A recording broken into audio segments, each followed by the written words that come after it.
আমাদের অবস্থা, তাহলে আমাদের মুখে লা ইলাহা ইল্লাল্লাহ শোভা পায় না।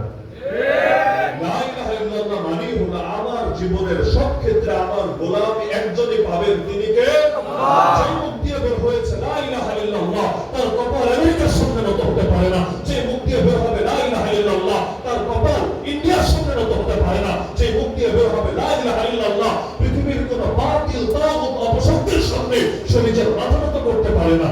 এজন্য ইমাম ইবনে তাইমিয়া রাহিমাহুল্লাহ বলেছিলেন, আমার শত্রু আমার কি ক্ষতিটা করবে, মা ইয়াসনাউ বি আদাই ইন্না জান্নাতি ওয়া বুস্তানি ফি সাদরি।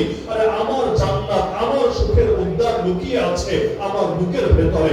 ওরা আমার দেহকে নিয়ে জেলের মধ্যে আবদ্ধ করতে পারবে, কিন্তু আমার দিলের মধ্যে রবের ইবাদতের যে মজা, রবের পথে নিজেকে উৎসর্গ করার যে প্রশান্তি, এটা কিভাবে ছিনিয়ে নেবে?